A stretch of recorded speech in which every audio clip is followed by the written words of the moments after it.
As many of you know, Bill Schuette did find something particularly important here in the Grand Rapids area, and that is his wife, Cynthia Grebe, as many of you knew her at the time, now Cynthia Schuette. And she also served in the media with many of the esteemed members of the media that are here today, and I'm sure this is a homecoming for her of sorts. I might also note that I have from Cynthia a little bit of a personal endorsement for Bill Schuette.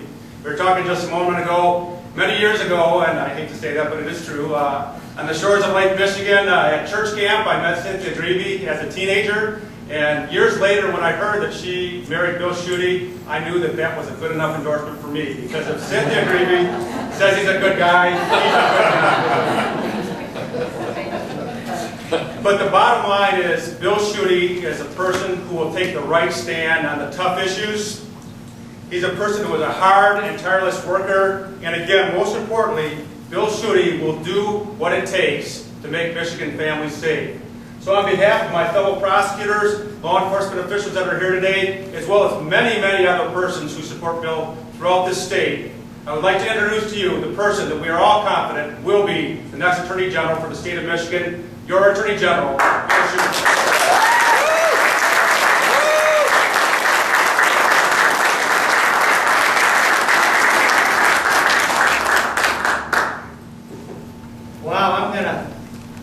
I'm going to take that prosecutor from Cass County wherever I go. Thank you very much, Vic Fitz. It's great to be here in Grand Rapids. I appreciate everyone being here, these members of law enforcement, prosecutors, and sheriff. And more about them in just a moment. But I see so many friends across this room, colleagues from my law firm, Warner Norcross and Judd. I so much appreciate it. Joanne Voorhees, the Kent County Chairman, the Yob family that's been so kind to me, John Smetanka, our candidate for Attorney General in the past, thank you so much for being here. The list goes on and on, from Fuse to Barb Listing, Greg Live. I'm just delighted to be here. And Cynthia and I are so appreciative to be in your presence. Thank you for being here this afternoon. This is our fourth announcement in a statewide effort to take the message out about the need for a strong, tough judge who will be a strong, tough Attorney General of Michigan. We started in Midland this morning. Our two children, that's my wife and I live in Midland, as we're born and raised.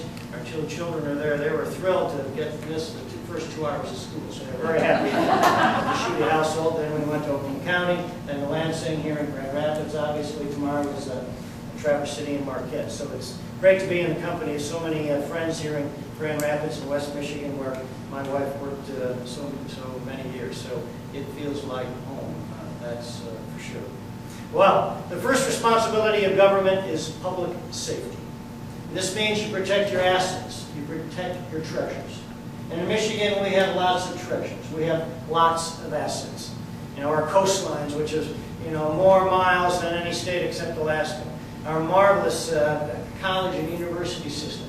And despite and in spite of the economic collapse that we're experiencing right now, we have a huge manufacturing base and a very talented workforce. But the first responsibility and the most important priority and most important asset for Michigan is to protect our families. And Michigan's first responsibility is to protect its people. I want to give our streets safe, our neighborhoods secure, and our schools places of learning, not of violence. State government must put safety first. State government must put the safety and the security of Michigan's families first. And that's why I'm here today to announce my candidacy to be Michigan's next Attorney General.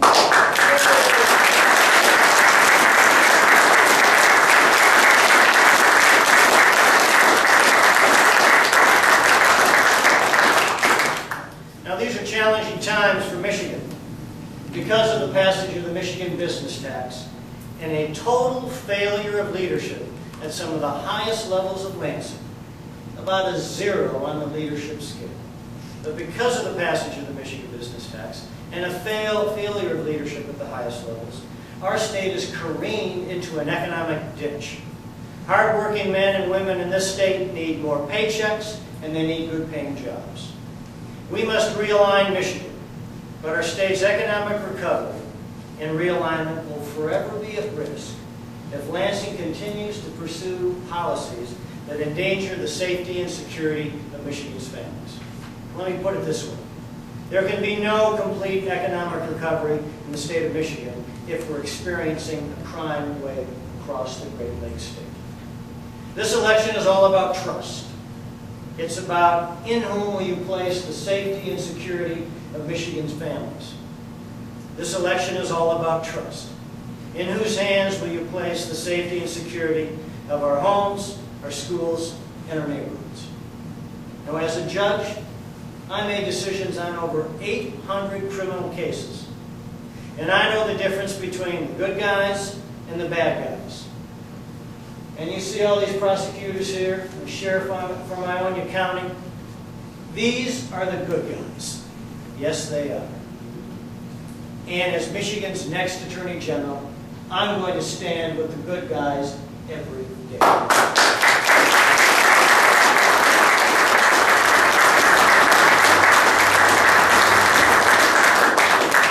Now, as a judge, I am outraged. I am outraged that some in Lansing want to release dangerous criminals to save money. Because they say it just costs too much to keep dangerous criminals behind bars and sex offenders in jail. Well, other states seem to be able to keep their cost of incarceration down and their criminals, dangerous criminals, behind bars. Here's my solution for Michigan.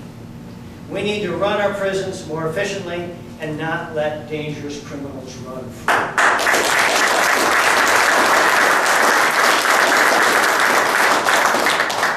Now, as a judge, I shake my head at some of those who advocate importing criminals from California and Cuba. You know, those folks just don't get it. America's most wanted criminals should not be shipped to Michigan, and the world's most dangerous terrorists need to stay on an island, on a military base, in the middle of an ocean, and that zip code is Guantanamo Bay, Cuba, not Standish, Michigan.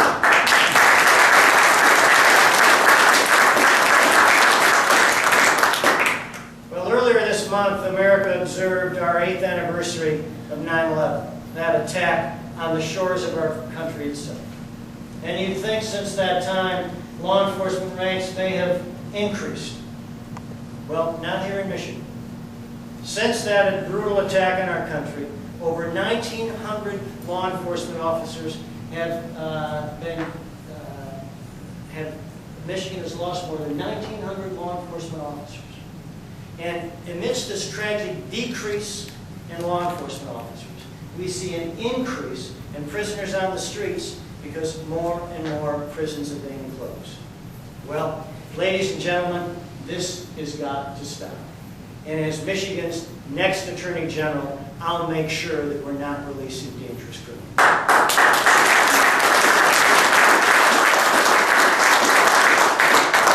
You know, for me, it's always been about service. And I've served my state and my country in all 3 branches of government. And I've served Michigan and America as a congressman, as ag director, as a state senator, and most recently as a judge on the Michigan Court of Appeals. And in serving Michigan, I've fought on the side of police officers and prosecutors and sheriffs, these men and women who take an oath to defend and protect our homes and our families. And I want every police officer to know in the state of Michigan, I want every prosecutor to know in the state of Michigan, and I want every sheriff to know in the state of Michigan, that when I'm your Attorney General, I'll take an oath as well to preserve and protect and stand with each and every sheriff and prosecutor and law enforcement official as Michigan's next Attorney General. I will fight for them, I will lead them, and be part of the charge to keep Michigan safe. Because we need to have an Attorney General in Michigan who is fighting as hard for them every day as they are fighting for us.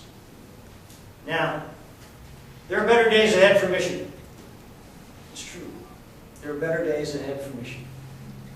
And I want the hardworking families of our state to know that they can count on me to put their safety and their security first as the Chief Law Enforcement Officer of Michigan, your next Attorney General. Thank you very much.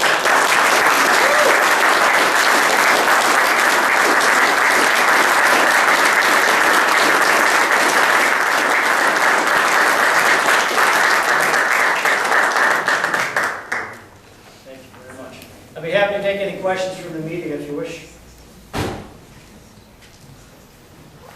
If not, we'll take care of that later. Ladies and gentlemen, thank you so much. My wife and I are just so proud to be in your company. Thank you very much.